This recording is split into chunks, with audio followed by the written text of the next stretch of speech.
Olá, boa tarde a todos. De novo, né? Nosso segundo dia de conferência, já muitas palestras interessantes nesta manhã. Queria saudar aqui meus companheiros de painel, a Eliane Cantanhede, jornalista do Estadão, da Globo News, a doutora Dora Cavalcante, advogada criminalista, conselheira nata do Instituto de Defesa do Direito de Defesa, a Ilona Szabo, cofundadora e presidente do Instituto Igarapé, e o João Ferraz, graduando da Boston College, também um dos organizadores aqui da ABC. A senadora Simone Tebet, vocês conhecem bem, é senadora pelo Estado do Mato Grosso do Sul, é integrante, presidente, é isso, senadora da bancada feminina.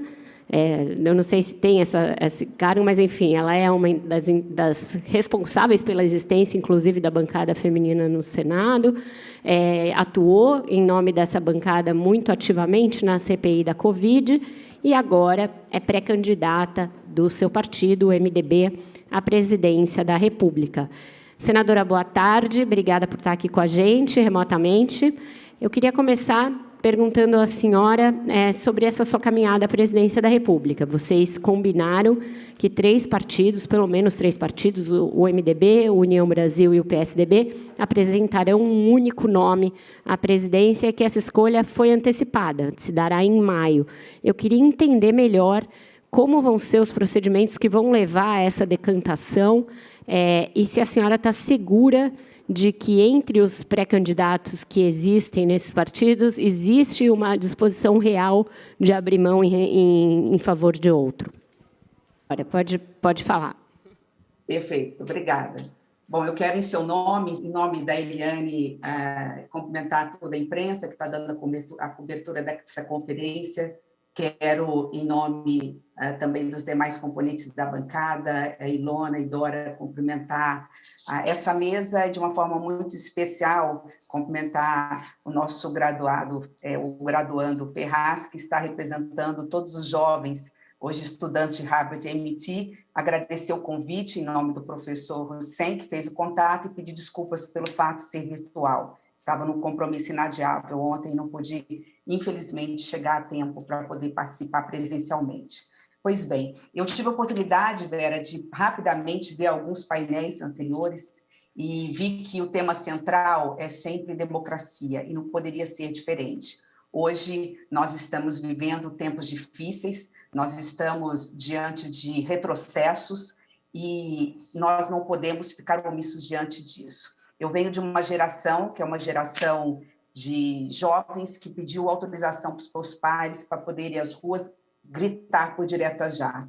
Desses 30 anos, 35 anos que nos distanciam deste período de chumbo, nós podemos dizer que avançamos muito. Jamais imaginávamos chegar nesse momento com tantas mazelas, com tantos problemas que o país atravessa e ainda ter que pensar em falar e defender a democracia brasileira. Quer dizer, dormir com os dois olhos abertos diante de tantos retrocessos, de tantas ameaças às instituições, à imprensa livre, ao Congresso Nacional, ao Poder Judiciário.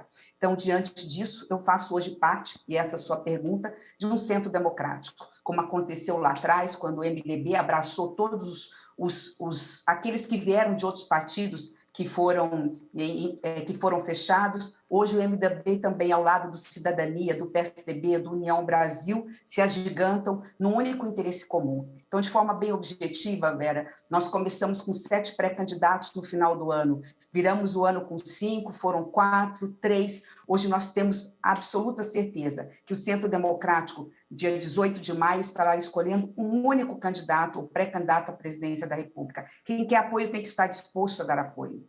É óbvio que todos nós nos sentimos preparados. Eu me sinto preparada para liderar essa legião que sei que existe por trás de nós, que não quer nem o atual governo nem voltar ao passado. As regras serão estabelecidas pelos presidentes de partido. Eu, João Dória, Luciano Bivar, que somos os pré-candidatos desse centro, demos uma procuração simbólica aos presidentes de partido para analisarem, dentro de critérios objetivos e, obviamente, subjetivos, na pesquisa qualitativa e quantitativa, quem será o nome. E todos nós obedeceremos a essa regra, estaremos no palanque unidos, porque o que nós queremos é o bem do Brasil. Esse centro democrático só tem um único objetivo, que é o objetivo de dar uma alternativa para a população brasileira. Não é possível nós continuarmos com esta polarização ideológica, é preciso pacificar a política brasileira para termos estabilidade econômica, segurança jurídica e voltarmos a crescer, gerar emprego, renda e tirar definitivamente o Brasil do mapa da fome, da miséria e da desigualdade social. Certo, eu vou começar da esquerda pela direita. Eliane, por favor, sua pergunta. Eu tenho aqui do lado a doutora Dora Cavalcante, que é, enfim, todo mundo conhece, que eu admiro, mas eu vou pedir licença à Dora para ser uma advogada do diabo, porque quando a gente fala, se há um consenso hoje nessa eleição, é que a terceira via só tem chance se unir em torno de um candidato. E isso significa unir os partidos e unir os candidatos. Mas como é possível isso, senadora, se o União Brasil é rachado entre a turma do Bivar, ex-PSL, e a turma do ACM Neto, ex-DEM? Se o PSDB não dá apoio unânime ao candidato que ganhou as prévias, o candidato que perdeu as prévias também disputa esse espaço. E o seu próprio partido, a senhora me desculpa dizer isso, a gente sabe que o MDB apoia o candidato Lula em vários estados do Nordeste e há também apoios do MDB ao candidato Bolsonaro no Sul. Então, se os partidos estão divididos, e se vocês estão divididos, até porque ontem, sem querer me alongar muito, o ex-ministro Sérgio Moro falou aqui que é preciso levar em conta, ter como referência a competitividade. E lembrou que ele era o terceiro na disputa. A senhora me desculpa, mas a senhora, nas pesquisas, tem 2%. Como é possível unir tão desunidos partidos e tão desunidos candidatos? Eliane, eu acho que é muito importante a sua pergunta. Os partidos hoje são a cara do Brasil, né? O Brasil também está desunido, mas o Brasil mostra que quer uma alternativa de poder. Eu vou me permitir usar de novo o termo de Fernando Mitre, seu colega, de que há uma franja muito grande dos eleitores de Bolsonaro que só estão votando em Bolsonaro porque não querem votar em Lula. Da mesma forma que é uma franja muito grande dos eleitores de Lula porque não querem continuar com esse desgoverno do atual presidente da República. Um presidente da República que tem quase 60% de rejeição, 50%, 55%, depende da região em que se avalia, está no segundo turno por quê? Hoje, porque o Centro Democrático ainda não apresentou seu candidato. Quando fala que eu não pontuo, como também os demais, todos os pré-candidatos do Centro Democrático, e me desculpe o ministro Sérgio Moro, mas hoje ele não por enquanto, o pré-candidato do União Brasil, que o União Brasil vai ter um pré-candidato, que é Luciano Bivar, agora no dia 14 está sendo anunciado, mas quando nós não pontuamos, é justamente porque ainda nós não chegamos a apresentar ao Brasil qual é a cara do Centro Democrático. Isso está sendo discutido e construindo. Essa é a beleza da democracia e do processo eleitoral. Nós vamos lembrar que nós não estamos ainda no período eleitoral, nós estamos no período pré-eleitoral, onde as coisas acontecem, onde os bastidores, nos bastidores que a política acontece. Hoje, por conta da polarização, por conta desse desespero de grande parte da população brasileira que não quer nenhum nem outro e que é a alternativa, é óbvio que se fica exposto. Quer dizer, aquilo que está acontecendo, que acontecia no passado, você, mais do que eu, cobriu tanto a política aqui em Brasília, sabe, que acontecia nas salas esfumaçadas, porque não tinha rede social, nós não tínhamos a plataforma Zoom para poder estar falando para o Brasil e para o mundo agora, né? A gente fazia isso constantemente, continuamos fazendo agora. O Centro Democrático não pontua porque não tem rosto, não tem nome, não tem sobrenome, mas teremos. Em relação à questão dos partidos, repito, que é a cara do Brasil, isso é natural, nós estamos falando dos maiores partidos do Brasil. O caso do MDB é o Brasil mais capilar, o partido mais capilar, o que tem maior número de prefeitos, de vice-prefeitos, de vereadores, de filiados. É um partido que tem a letra D de democracia, não apenas um nome. É porque nós temos capacidade de conviver na divergência. O que importa é que o presidente do partido, junto com a executiva, está dentro desse grupo e já disse, nós teremos um pré-candidato à presidência da República do Centro Democrático. Mais importante que isso, a data está marcada. Ainda, éramos 7, só temos 3. Os 3 fecharam um acordo. É claro que o governador João Dória vai dizer que ele é candidato até o final, o próprio deputado Luciano Bivar, mas todos nós temos um pacto a favor do Brasil. Estamos deixando os nossos projetos pessoais, os nossos projetos partidários, porque o que interessa é o centro democrático que está no segundo turno. Por uma razão muito simples, já encerrando, porque essa polarização exacerbada e um segundo turno entre Bolsonaro e Lula vai levar o segundo turno das eleições para dezembro de 2026. O Brasil não pode continuar vivendo nessa polarização. É preciso a pacificação política, repito, para que a gente possa fazer o que precisa ser feito no Brasil, que é garantir, através de políticas públicas, um Brasil que cresça com qualidade de vida e que erradique definitivamente a miséria e diminua a pobreza. Doutora Dora, por favor, sua pergunta. Obrigada, Vera. É uma alegria muito grande estar aqui, em meio a entrevistadoras tão gabaritadas. Senadora, vou direto à minha pergunta, porque é uma oportunidade muito boa de ouvir diretamente da senhora o que a senhora tem a dizer hoje, né, enquanto pré-candidata, sobre um tema que é muito caro para a minha trajetória profissional e que a gente tem discutido bastante aqui na conferência, que é a questão da segurança pública, que é a questão que tem um viés do medo, né, que hoje é um medo da própria fragilidade democrática, os retrocessos que a senhora menciona, que a gente sente na pele, um medo realmente, eu tenho também 51 anos, então, medos que a gente imaginava superados, senadora, né, com a própria, vamos dizer, preservação da democracia, mas que quando a senhora fala numa prioridade de combater miséria, superar a desigualdade social, eu tenho, com todo respeito, dificuldade de entender como a construção de uma candidatura de centro democrático se posicionaria para essa vertente que também faz parte, né, da sociedade desigual brasileira, que é essa vertente de encarcerar jovens, encarcerar a população mais vulnerável, né, voltar sempre com as propostas de construção de novas vagas, de legislação penal que aumenta penas a pretexto de contribuir ou construir um país mais seguro. Então, nesse momento, para que eu não tenha que ouvir, senadora, né, de um homem falando em nome da senhora, como a gente estava conversando aqui, as pautas do Sérgio Moro para a agenda da justiça, conhecemos enquanto juiz, né, violando a Constituição Federal, e depois como integrante do governo Bolsonaro, deixando de lado, né, uma política pública que enfoque a segurança, construindo uma política criminal razoável, que abandonou realmente a população mais vulnerável à própria sorte, pensando só num determinado segmento discursivo de combate à corrupção. Então, queria ouvir da senhora, brevemente, é claro, linhas, né, para a questão da segurança pública e para enfrentar também o problema do encarceramento em massa, né, desse direito penal que é extremamente duro para aquele que é o cliente do sistema de justiça criminal do Brasil. Obrigada, doutora Dora, é um prazer tê-la nessa bancada, eu já acompanho o seu trabalho e, assim, tenho a minha admiração pela luta em defesa do direito da defesa. Dizia que governar é eleger prioridades, é preciso um programa de governo, é preciso que nós tenhamos foco e saibamos onde queremos chegar. Se eu pudesse escolher um único objetivo, e posso, eu diria que o grande objetivo do Brasil, isso está na Constituição, mas mais do que isso, é o nosso dever, enquanto cidadãos, erradicar a miséria e diminuir a pobreza.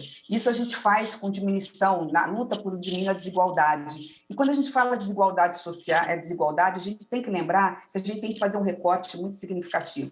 É desigualdade social, é desigualdade regional, é desigualdade de gênero, é a desigualdade de raça.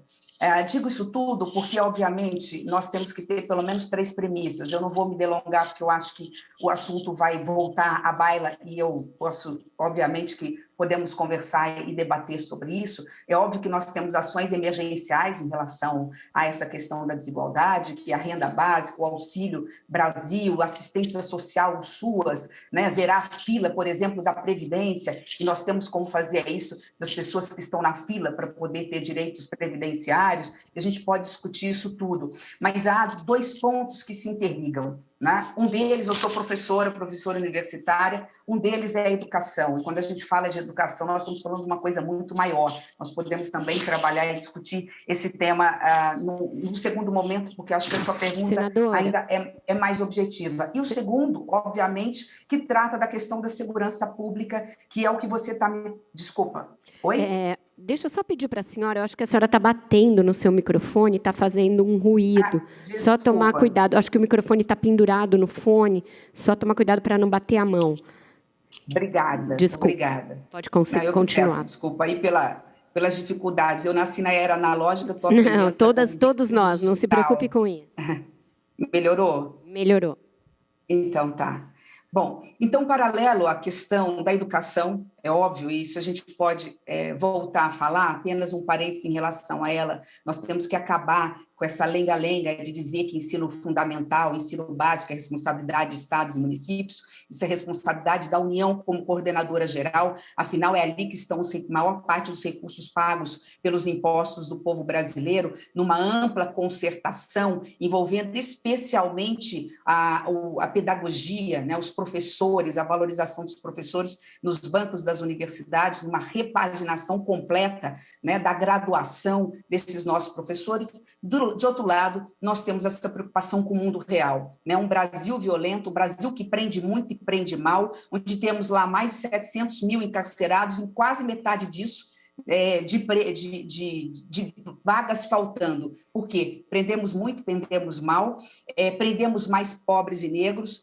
A maioria não, mas 40% desses presos são presos provisórios. Então, há uma série de medidas que precisam ser feitas, mas é preciso, sim, elencar prioridades. Eu sei que nós estamos do lado de duas especialistas, que é você e que é a Ilona, mas eu aprendi um pouquinho com o Instituto Sou da Paz e Igarapé, que nós temos que estabelecer eixos. Um deles é especificamente voltar os olhos para aquilo que interessa, que são os crimes considerados hediondos e os crimes violentos, enfrentar as organizações criminosas. Eu venho de um estado de fronteira, eu sei a importância do serviço de inteligência, o que foi o CIVOM na Amazônia, e o CISFRON, que está parado, era para ser executado em 10 anos, está levando 20 anos, porque todo ano é contingenciado. Um sistema de inteligência interligando Forças Armadas, interligando a Polícia Civil, a Polícia Militar, a Polícia Federal, para segurar ali na fronteira do Brasil com a Bolívia, com o Paraguai, toda a sorte de entrada de armas, de drogas que chegam nos grandes centros consumidores. Então, nós temos que lembrar que esse sistema é fundamental como uma prevenção,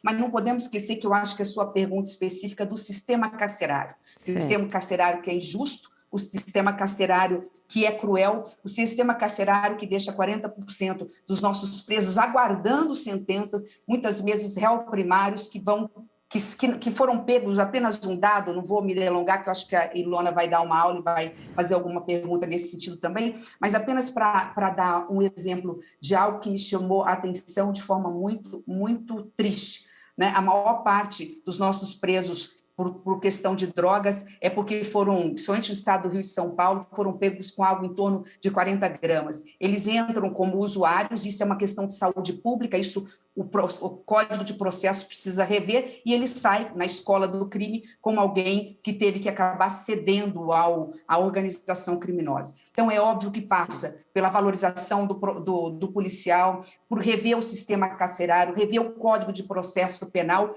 prender bem, prender menos e, óbvio, na prevenção, garantindo aos jovens na escola qualificação para que ele tenha inserção no mercado de trabalho. Certo. Ilona, por favor, sua pergunta. Obrigada. Já que a Dora foi para a segurança pública, eu vou para a segurança ambiental, depois eu volto para ela. É um prazer, senadora. Enfim, infelizmente, a gente está vendo aqui no Brasil esse aumento crescente do desmatamento, dos crimes ambientais, enquanto acho que a sociedade ainda está presa numa discussão colocada, muito mal colocada, que para mim é uma falsa dicotomia entre desenvolvimento e floresta de pé. A gente está vendo, enfim, acompanhando o que a gente está chamando no Instituto Igarapé de um ecossistema de crimes ambientais. Simone, assim, a preocupação, de fato, sempre tivemos crimes ambientais, mas a gente está vendo um avanço, inclusive, de novos grupos que não estavam nesse ecossistema, chegando e ocupando um vácuo que está sendo feito, enfim, enquanto as instituições de fiscalização ambiental estão sendo desmanteladas. Queria saber, se eleita, o que você faria para prevenir, combater crimes ambientais e qual seria a sua visão para garantir um desenvolvimento compatível com a floresta de pé.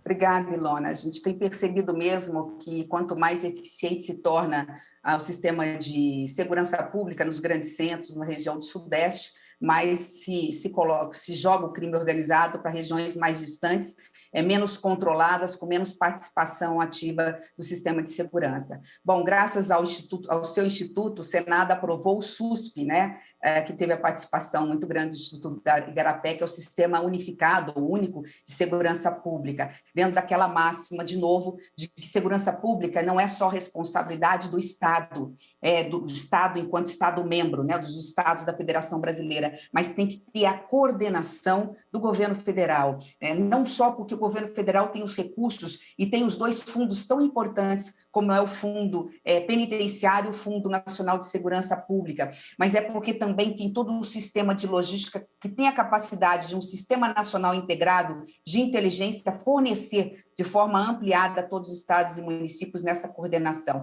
Daí porque também é importante analisar a possibilidade da criação do Ministério de Segurança Pública separado do Ministério da Justiça. Isso não é custo, isso é investimento, para que tenhamos exatamente num sistema integrado de inteligência condições de dar suporte a esses estados mais distantes, menos desenvolvidos, como especialmente da Amazônia Legal, porque hoje nós sabemos que o tráfico e o crime organizado se encontram ali. Mas você faz uma pergunta que me linka a uma questão muito importante da integração da Amazônia Legal com o Brasil. Nós não podemos esquecer que a Amazônia Legal, ela detém 60% do território brasileiro. Não é pouca coisa, são mais 5 milhões de quilômetros de metros quadrados. O que isso significa? Significa que ali nós temos, obviamente, pessoas que moram ali, nós temos cidades amazônicas que precisam ser cuidadas. Nós temos uma juventude ali muito distante, que não tem a indústria do conhecimento e não tem sequer sinal de internet, totalmente distante no mundo digital como nós tivemos. A grande dificuldade do Brasil hoje é que nós temos um governo que não acredita no potencial da Amazônia, que não acredita que o futuro do Brasil se passa por uma economia verde. E a economia verde significa integrar, sim, não só o sistema econômico da região, né, mas com a floresta em pé. Mostrar que, através da floresta em pé, ocupando, sim, dando, obviamente, a esse homem e essa mulher que moram na Amazônia Legal condições de subsistência, mas tirando dali toda a potencialidade que a Amazônia pode dar. Ao termos, de um lado, repito, para encerrar rapidamente, que Vera me pediu que fosse o mais rápido possível para que a gente pudesse rodar ao máximo as perguntas que vocês estão me fazendo, mas não só com o SUSP, mas nessa coordenação do governo federal, na parte de logística de inteligência e também repassando pelo sistema carcerário, se colocando à disposição dos estados, mas também fazendo o dever de casa naquele maior ativo que nós temos. A Amazônia é o maior ativo econômico e de biodiversidade do Brasil. Isso significa muita coisa. Isso significa não só cuidar do meio ambiente para o mundo e para o Brasil, mas isso também significa colocar o Brasil no centro da geopolítica mundial, significa proteger os nossos cidadãos de bens com geração de emprego e renda, lembrando que não é meio ambiente ou agronegócio, as duas coisas se integram. E se você dá qualificação, se você dá emprego, se você dá renda para essas pessoas, você faz com que os jovens do norte do Brasil não entrem para o crime e não entrem para a marginalidade também. Certo, João. Sua pergunta, por favor. Obrigado, Vera. Uma honra estar aqui com vocês. Senadora, na pandemia, a gente viu o número de pessoas abaixo da linha da pobreza no Brasil saltar de 23 milhões para 28 milhões de pessoas. A Covid-19 só demonstrou essa desigualdade inerente do país e que, enfim, vem só piorando nos últimos tempos. Ontem a gente até teve um painel sobre isso, e um dos caminhos apresentados, que é uma ideia que vem ganhando aí uma certa relevância e até legitimidade nos últimos tempos, é a ideia de uma renda básica universal. Sendo assim, eu te pergunto o que você acha dessa ideia, como você acredita, como sendo a melhor forma para implementar ela, ou outros caminhos aí para reverter esse cenário e garantir uma maior distribuição de renda no Brasil. Bom, obrigada, João. Você fez a pergunta dos meus sonhos, porque, assim, primeiro eu quero dizer para você, enquanto jovem, para todos os jovens que estão nos assistindo, que quando me me fizeram o convite, eu vi que no painel o tema era democracia e justiça, né? Falei assim, nossa, que duas palavras tão fortes e tão importantes. E ao sentar aqui, eu fiquei pensando no tema e falei, imagina, né? A palavra mais importante não é democracia e justiça, não é democracia, não é a palavra democracia ou a palavra justiça, é o exinho aí, né? Essa conjunção aditiva que está aí, democracia e justiça. Eu digo isso porque no Brasil está tudo dividido. Infelizmente, na pandemia, nós vimos a questão, né? Ou é economia ou é vida, como se um pudesse sobreviver sem o outro. E hoje continua sendo, é homem ou mulher, ou são cristãos ou não cristãos, ou são nós contra eles. Isso passa de uma forma muito forte, essa polarização, né? Esse discurso do ódio, esses retrocessos na pauta e na política civilizatória, passa um pouco pela falta de hoje nós temos um governo que não só não soube cuidar da pandemia, mas também que fez com que nós fôssemos o país menos preparado e com isso nós tivéssemos hoje, entrássemos novamente para o mapa da fome no Brasil. Diante disso, como eu disse, eleger prioridade é estabelecer critérios, é ter foco.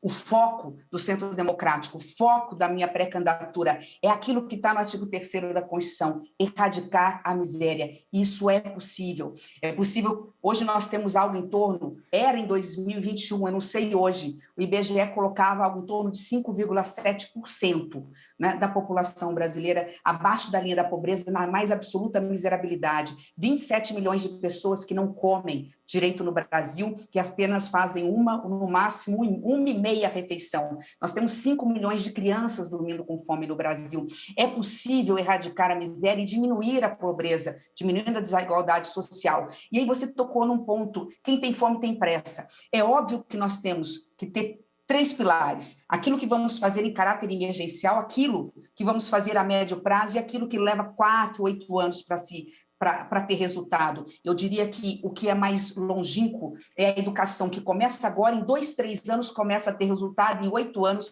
você muda uma geração, que é o tempo do ensino fundamental bem feito, para que o jovem entre no banco da escola, no ensino médio, e não vira um neném, nem quer estudar, nem quer trabalhar, ele quer, porque, além de tudo, a educação tem que ter um olhar sobre a ótica digital, né, de tecnologia, de internet. Então, a médio prazo, a saída para o Brasil é a educação, sem dúvida. Isso tem que deixar de ser retórica. Eu falo como professora que sou.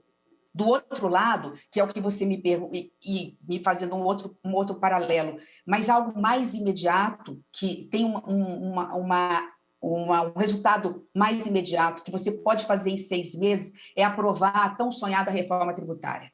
Essa reforma tributária, que é a mãe de todas as reformas, uma vez instalada, vai fazer que a gente inverta essa ampulheta. Hoje, 10% da população mais rica do Brasil paga, em média, 12% de impostos indiretos, quanto todo o restante da população, especialmente a população, os 10% mais pobres, portanto, miseráveis, porque a gente tributa no consumo, naquilo que vai no supermercado comprar, paga em torno de 20 e poucos, 26%.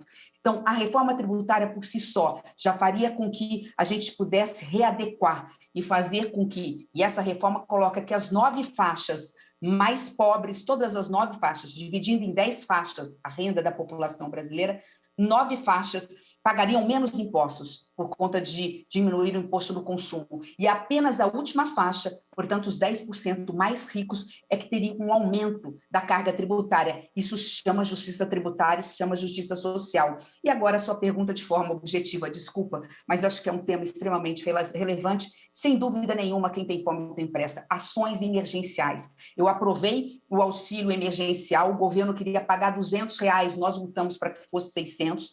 Agora, aprovamos o Auxílio Brasil para 400, para todas as famílias, mas eu faria 2 rápidas considerações em relação a isso. Primeiro, o Auxílio Brasil tem que ter porta de saída. Nós não podemos ficar 20 anos pagando para as mesmas famílias os mesmos valores. É preciso aumentar para ter, hoje deve estar algo em torno de R$130, R$135, a média que a pessoa de uma família que recebe Auxílio Brasil, porque ele varia, recebe. Ela tem que passar de 135 para 200, pelo menos. Ainda assim, está aquém do que a Organização Mundial, o Banco Mundial diz. Mas se você passar de 135 para 200, por pessoa, de acordo com a situação escalonada da família, porque não é, depende da quantidade da família ter mais ou menos filhos abaixo de 6 anos, abaixo de 12 anos, mas garantindo essas famílias porta giratória, qualificação, chamar a iniciativa privada, Sistema S, as federações da indústria, vamos participar nessa qualificação, porque vocês vão ser os principais beneficiários, com a ajuda dos estados e dos municípios. É possível não só fazer com que essas famílias tenham autonomia, mas que outras famílias entrem nessa renda básica, essa renda universal, porque essa renda universal vai se perpetuar há muito tempo enquanto nós não erradicarmos a miséria. E se me permitir ainda uma última fala, dinheiro tem. Depois a gente pode falar de como se dá isso, porque a Vera está me puxando a orelha aqui já. É porque não tem muito tempo. O dinheiro pode até ter, mas tempo não tem. Tempo não tem. Vou acelerar, Vera. Esse é o problema. Façam perguntas mais objetivas. O ajuste fiscal aqui é implacável. O Camilo já está com uma placa ali. Eu tentei negociar um estouro do teto, mas aqui não tem muita negociação. Eu vou passar para as nossas convidadas. Eu e a Eliane já mediamos outros painéis. Então, Ilona e depois a Dora. Então vou para a segurança pública rapidamente. A senhora sabe que o Brasil é um dos maiores produtores e exportadores de armas leves. Inclusive, a senhora tem sido muito importante nesse debate no Senado. A gente, novamente, está vendo mais uma política pública sendo desmantelada, de regulação e controle de armas. Enfim, aí todos os impactos que a gente vê, não só, né, no monopólio responsável do uso da força pelo Estado, mas também na violência, também violência contra mulheres. Eu queria lhe perguntar o que a gente pode fazer, né, para reverter um quadro, numa nova, enfim, se a gente tiver aí a sorte de virar essa página, como fortalecer um controle de armas, como despolitizar a questão das polícias, como a gente garantir que, de fato, segurança pública seja um direito, como nos diz a Constituição, para todos e todas. Ilona, primeiro é defenestrando das urnas o presidente da República que baixa decretos inconstitucionais querendo colocar arma na mão das pessoas, não só posse, mas porte de armas, e com decretos inconstitucionais permitir que armas não rastreáveis possam entrar no Brasil e chegar na mão do crime organizado. Sem dúvida nenhuma, se não mudarmos o timoneiro desse grande condutor, né, desse grande país que é o Brasil, nada do que nós estamos dizendo em relação à segurança pública vai funcionar.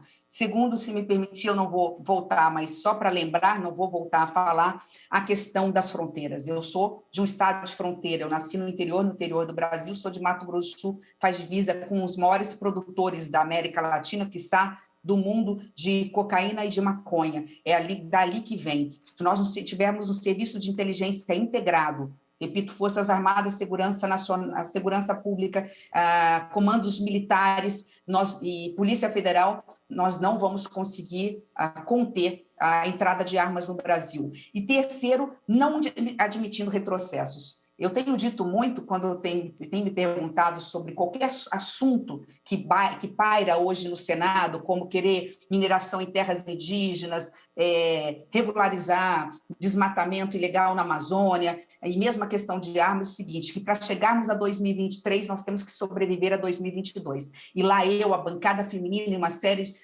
de senadores sérios, estamos virando um muro de contenção contra os retrocessos. Querem embaçar a boiada, mas não passarão a boiada enquanto nós estivermos no Senado Federal. Esta é uma discussão, inclusive, que nós estamos travando semana a semana. Tem um projeto agora do CACS, regularizando os CACs, que são os colecionadores de armas, dando segurança jurídica para eles, ok? Mas querendo passar a boiada dentro desse projeto, um verdadeiro retrocesso, aumentando não sei quantos mil a quantidade de munição e de armas e querendo colocar nesse projeto a garantia de posse e porte de armas de uma série de categorias que precisaria passar, obviamente, por uma grande discussão. Então, é isso. Se nós conseguirmos deter este governo até o final do ano e não reeleger Jair Bolsonaro, nós já conseguiremos avançar em 50% no que se refere à segurança pública, porque eu tenho certeza que os pré-candidatos do Centro Democrático e todos os pré-candidatos têm segurança pública como prioridade e não admitirão retrocessos nesse ponto. Falamos já da questão da prevenção dos crimes violentos. do sistema carcerário, mas, se me permitir, como mulher, eu aprovei, já é lei, uma lei de minha autoria, já funciona, que garante que as mulheres grávidas ou que têm filhos até 12 anos, ou crianças com deficiência, e que sejam primárias ou que estejam ainda respondendo o processo, portanto, preventiva, sejam imediatamente colocadas em suas casas com tornozeleiras eletrônicas e, obviamente, todo o sistema aí fiscalizando. E aquelas condenadas teriam dentro, se não for crime hediondo, homicídios ou crimes violentos, e tiverem, obviamente, condições que elas também possam, diante de uma pena menor cumprida, que elas possam ficar em casa, cuidando dos seus filhos, amamentando, ou, enfim, né, que elas possam dar lugar, inclusive, para casos mais sérios. Então, eu tenho essa preocupação sobre a ótica da mulher com armas. A mulher é a maior vítima de violência. A violência doméstica no Brasil, normalmente, ela acontece, o feminicídio, com uma arma de fogo, e eu fui a primeira mulher presidente da Comissão Mista de Combate à Violência contra a Mulher. Então, aí, só daí mostra o meu interesse. Eu não sei se você quiser ser mais específica em algum ponto, eu posso te responder rapidamente, porque o assunto é muito grande, mas, repito, o Ministério de Segurança Pública, polícia com inteligência interligada, a valorização do profissional e da polícia, garantindo também tratamento psicológico para ele, cuidado, educação de como abordar as nossas crianças, jovens nas comunidades. Há uma série de coisas por fazer. Repito, a Vera vai falar que não temos mais tempo, mas dinheiro existe. Será que estão me mostrando lá para ela, é isso? Mas dinheiro tem. Não, Vera, estou te vendo bem pequenininha no painel aqui. Tá certo. Doutora Dora, por favor. Senadora, eu poderia ficar aqui todo o tempo do mundo, porque são pautas fundamentais, são pautas importantíssimas e são pautas que colocam a mulher na formulação de políticas públicas, do processo legislativo, mas eu vou ser muito breve, queria trazer agora a próxima fala da senhora para a agenda da CPI do Covid. Cumprimento, né, a senhora pela destacadíssima, fundamental atuação durante a CPI, e assim, para ser bem informal, senadora, não sei aqui na bancada, né, mas a gente agora tem aquele péssimo hábito que toca o telefone no celular e parece que a gente vive dentro do celular, já abre e começa a ver notícia. Então, acho que das últimas semanas, talvez a que mais me chocou, me preocupou foi a avaliação do governo Bolsonaro com relação à gestão da crise do Covid melhora. Eu até falei, acho que eu estou sem óculos, deixa eu ler de novo. Né? Então, senadora, eu pergunto à senhora um tema aqui da Brasil Conference, é lógico que é o tema de como vamos enfrentar a eleição desse ano de novo, né, com foco e como combate às fake news, como a senhora imagina, participando do debate eleitoral, como nós vamos tratar, né, eu não gosto de pensar, brasileiro tem memória curta, sabe, Eliane? Acho que é impossível. Nós temos o parecer dos juristas, até felicito aqui a professora Helena Lobo, que participou, né, do parecer elaborado pela CPI, classificando condutas, né, compra da cloroquina, a resistência em comprar vacina, a campanha contra o uso de máscara, enfim, todas essas iniciativas impensáveis, né, que podem ter agravado ainda mais o sofrimento e as perdas da população brasileira para o Covid. Então, minha pergunta para a senhora é como manter esse tema, não torcendo para a pandemia voltar, ao contrário, né? Aqui, tão importante estarmos com os alunos, podendo dialogar, podendo ouvir, mas como, senadora, manter esse tema na pauta, olhar, trazer a responsabilidade que, naquele momento da CPI, né, cresceu, sem perder a ótica da informação concreta, né, e da importância da luta contra o negacionismo que, infelizmente, tomou tantas e tantas áreas no nosso Brasil de 2022. Bom, Dora, de uma maneira muito geral, mas muito rápida, porque é muita coisa para se tratar nessa questão, a reconstrução do Brasil passa, antes de tudo, pela coragem. Né? Se é uma coisa que eu não vou fazer, é colocar pijama tão cedo. Eu vivo numa democracia e não abro mão dela. A democracia tem alguns pilares que a sustentam. Uma delas é a própria justiça. A justiça não só no caráter maior, né, enquanto poder judiciário que está para zelar e, obviamente, que resolver os conflitos e buscar soluções para eles, mas a democracia tem como pilares a igualdade, a liberdade de ir e vir, a liberdade de expressão, a imprensa livre.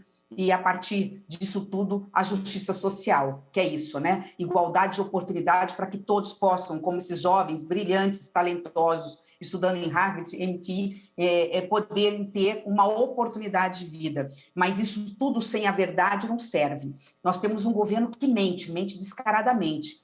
E mente aproveitando de uma rede social que não tem cara, que não tem voz, no sentido de não ter responsabilidade, e a partir daí quer transformar as mentiras em verdade. Vale a nós, todos nós. Essa é uma missão cidadã, cívica de cada um de nós. Vocês, os bancos das universidades, professores, a imprensa está fazendo a sua parte, nós dentro do Congresso Nacional. Um ponto, que já para deixar alguma coisa pelo menos bem objetiva, né, nós temos a CPI da fake news, que tem que sim ser investigado, que são essas milícias digitais, que no período da pandemia fizeram um desserviço a ponto de hoje eu vi um pedacinho do painel aí do ministro do Supremo, Luiz Barroso, dizendo que encontrou alguém conhecido, dizendo que a Pfizer teria dito que em 2 anos estaria todo mundo com câncer porque tomou a vacina. Isso tudo vai ser lembrado na campanha. Nós também temos redes sociais, nós também temos voz, mas nós temos algo que eles não têm, que é a verdade vai ter que prevalecer. Lembrando que é um presidente que não é rejeitado por mais da metade da população brasileira à toa.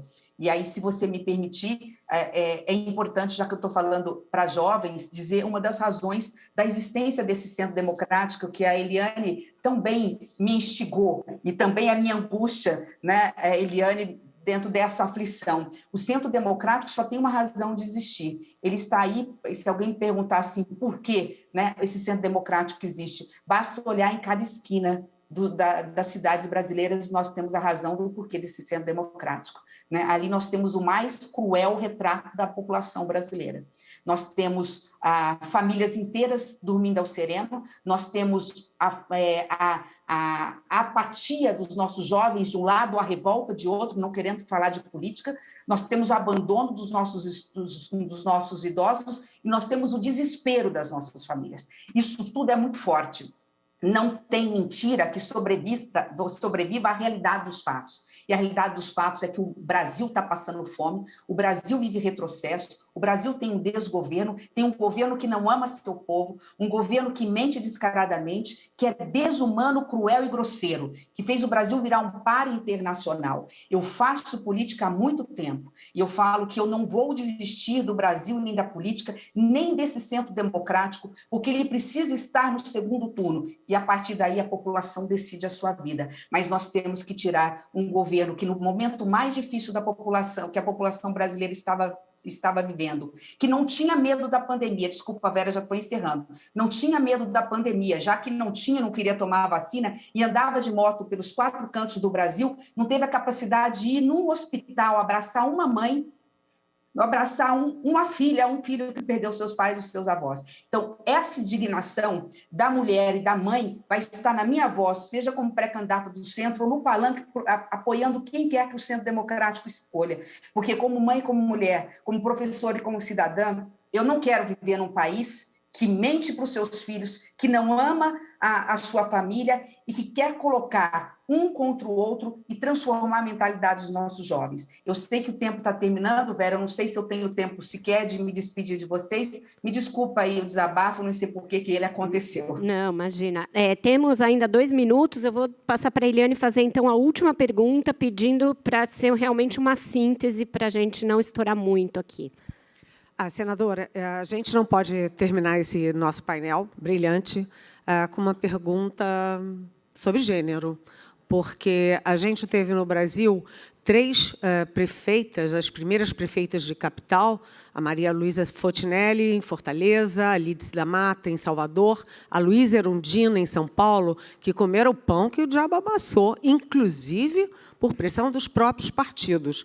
A Ieda Cruzes, uma das primeiras governadoras eleitas lá no Rio Grande do Sul, ela não foi reeleita numa leva em que todos os governadores que disputaram a reeleição foram. E depois a gente teve a primeira presidente, Dilma Rousseff, que teve o impeachment.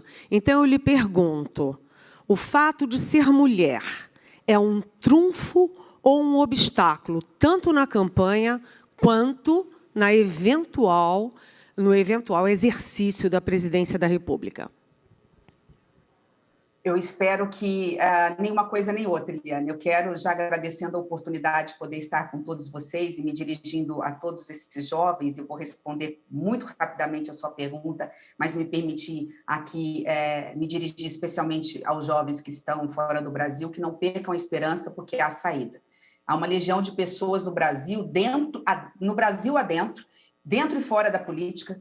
Tá vendo? Vocês estão vendo essa bancada toda aí preocupada com o Brasil, políticos e da sociedade civil que estão lutando para conter retrocessos, mas mais do que isso, que estão oferecendo soluções para erradicar desigualdade, desemprego, a miséria e criar oportunidade para que vocês voltem, né? Oportunidade para que a indústria do conhecimento, educação, ciência, tecnologia, inovação sejam decisivamente respeitadas, protegidas, com um orçamento claro.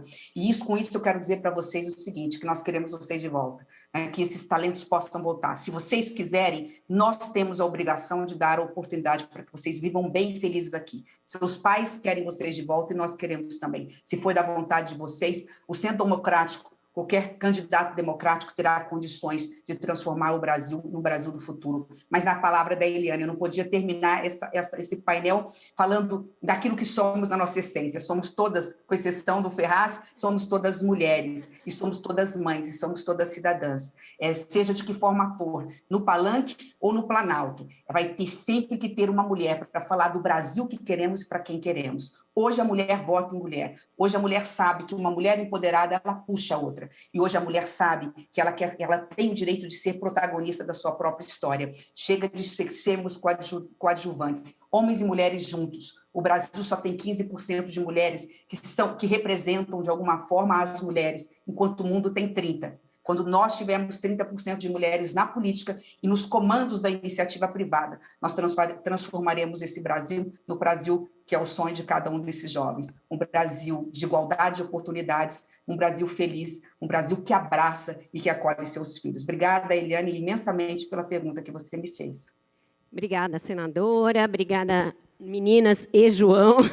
Eliane, Dora, Ilona, João. Obrigada também a todos vocês que estão aqui com a gente. Com isso, a gente encerra a sabatina com a senadora Simone Tebet.